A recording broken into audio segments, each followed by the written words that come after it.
Hola, ¿cómo están? Bienvenidos a EMOL TV. Queremos tratar de entender con mayor profundidad lo que significa, y en su paso, por supuesto, el huracán Irma, del que se está hablando muchísimo en todas partes del mundo, en los medios de comunicación, y que probablemente no le hemos... Estamos mirando más lo fantástico, lo increíble de esto, pero no tanto la gravedad, la profundidad.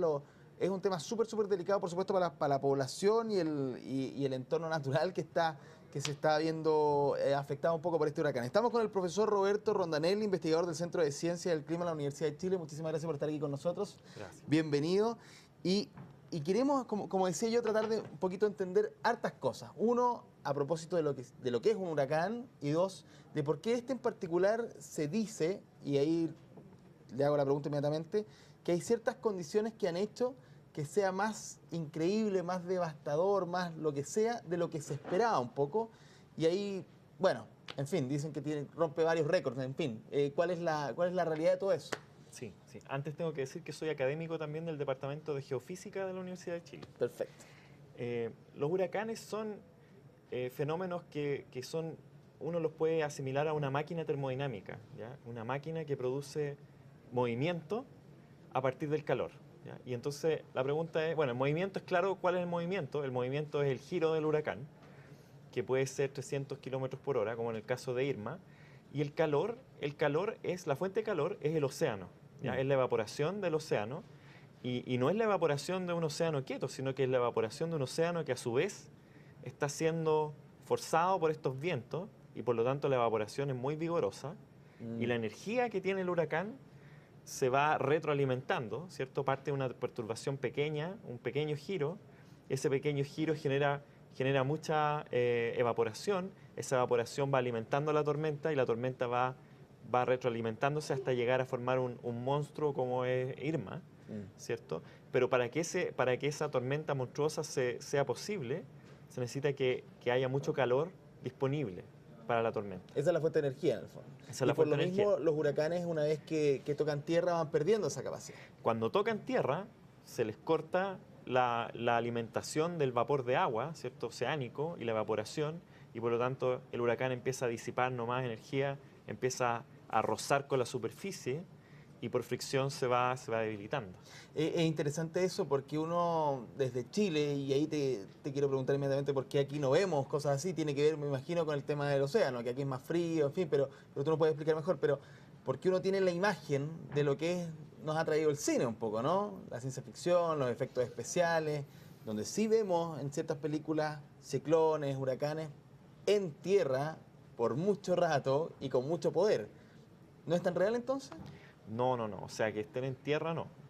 La película El día después de mañana, Por ejemplo. típicamente había unos hipercanes, que eran unos huracanes gigantes que cubrían todo un continente. Esos hipercanes existen teóricamente, son una solución posible, pero en el caso de un clima mucho más cálido. Y en un clima mucho... La pregunta es, ¿por qué los huracanes tienen el tamaño que tienen? ¿Por qué no pueden ser más grandes? ¿Podría haber un huracán del tamaño, por ejemplo, de todo el Océano Pacífico? Y la respuesta es que bajo las condiciones actuales de clima, bajo las temperaturas conocidas terrestres, esa es la escala típica de un huracán, unos pocos miles de kilómetros, cientos de kilómetros. Pero en un clima mucho más cálido, uno eventualmente podría tener un huracán muchísimo más grande. Ya. Y eso, claro, eso es como que alimenta la imaginación de los cineastas y lo ponen ahí en cualquier lado, pero básicamente tiene algún sustento científico ese tipo de huracanes. Perfecto.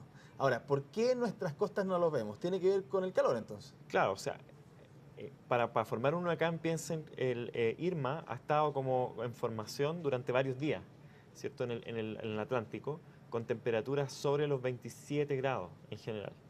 ¿Ya? Y ahora, cuando se está aproximando al Caribe, está llegando a temperaturas sobre los 29 o 30 grados, que son las temperaturas más altas que uno encuentra en el Caribe en cualquier época del año. Así que esa también es una explicación de por qué estamos viendo los huracanes ahora y no los estamos viendo en enero o en febrero. Es porque las temperaturas son máximas después del verano, una vez que ya el calentamiento del océano ha ocurrido, y por lo tanto, una vez que el huracán entra al Caribe, se empieza a reforzar, ¿ya? Y empieza a formar esta máquina termodinámica eh, con 300 kilómetros por hora, etc. Ahora, Irma está fuera de lo común porque huracanes vemos varios todos los años. Está fuera de lo común, está fuera de todo rango. O sea, un huracán es el segundo, está empatado con otros huracanes como el segundo huracán más potente de la historia registrada en el Atlántico. El huracán anterior tiene solamente 5 millas por hora más de velocidad máxima sostenida del viento que este. Este tiene 185 millas, el máximo tiene 190. O sea, está muy cerca de al menos empatar el récord del huracán más intenso observado alguna vez en el Atlántico. Perfecto. El huracán más intenso observado alguna vez fuera del Caribe, en el Atlántico.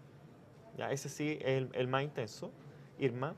Por lo tanto, cuando llega al Caribe y cuando empieza a atacar estas islas que ataca primero, lo hace con... Ese huracán nunca lo habían visto antes probablemente, en la historia reciente, al menos desde el siglo XX. Perfecto. Ahora, otra cuestión, mira, ahí estamos viendo imágenes para que todos nos entiendan. Otra cuestión relevante a propósito de los huracanes, que vuelvo al cine, que uno se imagina este ciclón, que uno lo ve, y que está derribando cosas, no sé, o está entrando hacia una bahía. Eso es lo que uno piensa que es, pero si uno revisa los videos, en general uno ve solamente viento, mucho viento. Una cuestión súper devastadora, no le estoy bajando el perfil, pero vuelvo a lo que es real y lo que no tanto. Nosotros no alcanzamos a ver realmente el centro, ¿no? Ese viento que logra este cono, ¿no? Por decirlo de alguna forma. Claro. La destrucción del huracán quizás el peligro del huracán tiene que ver con el viento, sobre todo. El viento alrededor del ojo, no en el ojo mismo, sino que justo alrededor del ojo. En esa zona el viento es el máximo, pero también hay muchísima precipitación asociada con el huracán. Ese fue, por ejemplo, el caso del huracán anterior, del huracán Harvey, que no fue tan intenso el viento, los daños no se produjeron por el viento ni por la destrucción de la estructura, sino que por la inundación debido a la precipitación, a la lluvia. En Harvey cayeron hasta 2.000 milímetros, 1.500, 2.000 milímetros en 4 días. Claro. Metro y medio de agua. Claro, que es la precipitación de Valdivia en un año. O sea, no tiene ninguna escala. No tiene ninguna escala respecto de los desastres meteorológicos que nosotros tenemos acá en Santiago, por ejemplo. O sea, no, imagínate una cosa así que en Santiago. Nuestros desastres, o sea, si la gente reclama porque cayó un poco de nieve y se le cortó la luz 2 días, me perdonen, pero lo que pasó en Houston es de una escala varias veces mayor, o sea, logarítmica en cuanto al tipo de desastre. ¿Ya? Y el tercer daño posible de un huracán es el levantamiento del nivel del mar frente a la parte en donde está soplando el viento. El viento es tan intenso que cambia un poco la pendiente del océano, ¿sí? Entonces, una vez que se acerca a la costa, se acerca el océano un poquito inclinado y esa inclinación hace que se meta el océano hacia la costa. ¿Ya? Eso en inglés le llaman el storm surge. Y ese storm surge, entonces, si es que está bien ubicado o si está mal ubicado, uno podría inundar una ciudad completa, por ejemplo, también. Entonces, son 3 las amenazas del huracán en este caso. Perfecto. Pero podríamos decir que de alguna manera el viento es el más común, ¿no? El viento es el más común y lo que ha pasado en estas islas, Bermuda, qué sé yo, y lo que se proyecta para Cuba, Florida, es viento lo que puede generar. Pero si pensamos, los 2 huracanes más destructivos en Estados Unidos en términos de daños materiales son Katrina, en donde el mayor daño fue por inundación. ¿Ya? Por lo que ocurrió en Katrina, más que nada fue la inundación. Porque tenemos esas imágenes. En esa época los drones no eran tan, qué sé yo, pero las imágenes, recuerdo bien, tenían que ver más con destrucción. Exacto, el colapso de los diques que estaban en New Orleans, ese colapso fue el que inundó la ciudad y fue el que produjo el mayor daño. En el caso de Harvey, el mayor daño de nuevo es inundación. Así que quizá uno debiera tenerle más miedo a la inundación que al viento, probablemente. Sí, absolutamente. Ahora, ¿el cambio climático tiene algo que ver con todo esto? Claro, cuando uno piensa en cambio climático, uno está hablando en general de calentamiento global. Está hablando de que la temperatura va a aumentar 2 grados hacia fines de siglo, 3 grados, hasta 6 grados, algunos más pesimistas. Esos aumentos de temperatura, nosotros sabemos que producen aumentos en ciertas precondiciones que ayudan a la formación de los huracanes. Entonces, una de las cosas que aumenta es este combustible, el vapor de agua, disponible en el océano para formar la tormenta. Entonces, lo que se sabe, se ha discutido mucho, no se sabe si la frecuencia de los huracanes aumenta o no. ¿Ya? Eso es un tema que no está zanjado para nada, pero de ocurrir un huracán en un clima más cálido, supongamos un clima 5 grados más cálido, tiene mucho más potencia. Claro, y por hay lo más tanto, combustible disponible. Exacto, y por lo tanto es un huracán mucho más destructivo. Entonces, el huracán Irma podría haber ocurrido hace 100 años, cuando el calentamiento global no era un asunto de importancia y la temperatura no había subido tanto. Probablemente sí. Entonces la pregunta es, ¿cuánto de esta mayor magnitud del huracán Irma tiene relación con el aumento de la temperatura de 1 grado y medio que hemos observado en los últimos 150 años?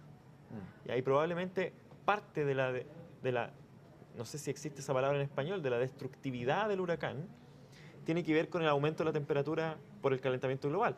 Pero eso no significa que el huracán sea debido al calentamiento global. O sea, uno no hace esa implicancia tan directa. Ya los huracanes existían de antes. ¿Ya? Los mayas tenían huracanes. Los mayas establecieron su civilización con ciudades siempre lejos de la costa. ¿Ya?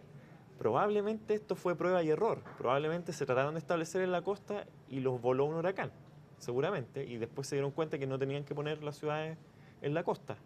¿Ya? Pero los huracanes existen desde hace mucho tiempo. Ahora, en términos del avance tecnológico, en Chile se discute mucho qué capacidad podemos llegar a tener dentro de un corto plazo a propósito de saber cuándo viene o de poder prevenir, qué sé yo, un terremoto en este caso. ¿Qué pasa con los huracanes? ¿Qué avances significativos se han hecho a propósito de saber de su trayectoria, de conocer su trayectoria?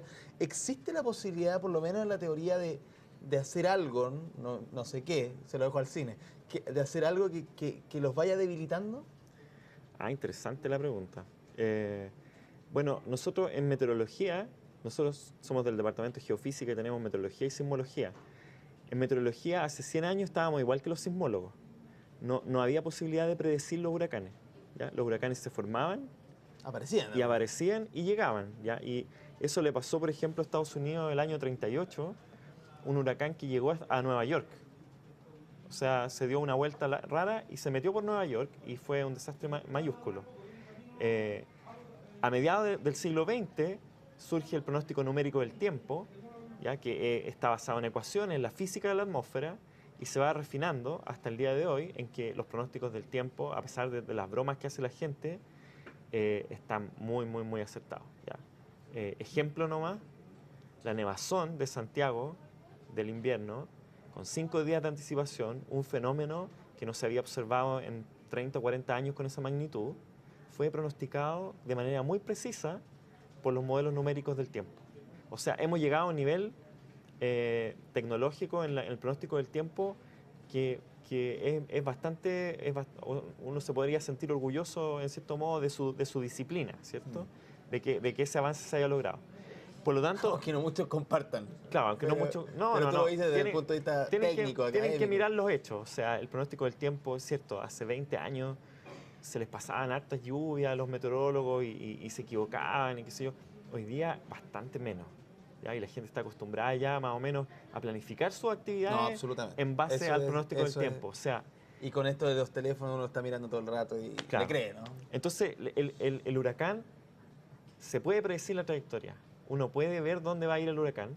Va a llegar a Florida. Claro, si bien todavía son varios días en anticipación, por lo tanto hay incertidumbre, hay un cono en donde el huracán podría aterrizar. Y ese cono va desde el sur de Florida hasta quizás la frontera con Canadá en la costa este. Hay una pequeña posibilidad de que el huracán se desvíe y se meta por Nueva York o se meta por Washington y impacte la Casa Blanca. Para otras películas, ¿cierto? Pero en realidad... Pero en términos de trayectoria tenemos algo. Claro, y la trayectoria promedio y la trayectoria más probable es una trayectoria que pasa por Florida, en este caso. Pero no me respondiste si existe alguna capacidad de debilitarnos. Y la capacidad de debilitarnos, eso es súper interesante, porque sí hay estudios, entramos ahí a una rama oculta de la geofísica que se llama la geoingeniería. Es que uno... ¿Por qué oculta? No es oculta. Se conoce menos. No se conoce menos. Pero es tratar como de modificar, por ejemplo, el cambio climático típicamente, soluciones de geoingeniería para disminuir la temperatura debido a que nosotros la aumentamos como humanos. Y hay soluciones de geoingeniería, por ejemplo, gente que propone tirar pelotas de Plumavit en el camino del huracán, de manera de cortar, de cortar la fuente de vapor de agua del huracán, ¿ya? Porque la Plumavit lo... Porque uno pierde contacto de la superficie del océano con el huracán y eso hace como que fuera una tierra falsa, ¿cierto? Y entonces el huracán se debilita. Hay soluciones así propuestas, nada que nunca nadie haya intentado, ¿sí? Pero cuando uno tiene un desastre que le va a costar a Estados Unidos, por ejemplo, Harvey le va a costar $100.000 millones, ¿ya? Uno puede gastar un poco de plata en tratar de hacer alguna prueba, En ¿cierto? probar, por lo menos, En claro. probar. Sí, sin duda. Interesante. Roberto Rodanelli, investigador del Centro de Ciencia del Clima de la Universidad de Chile, también del Departamento de Geofísica. Muchísimas gracias por estar con nosotros. Muchas gracias. Ustedes sigan conectados aquí en Emol TV y también informándose por emol.com. Que estén bien, nos vemos. Chao.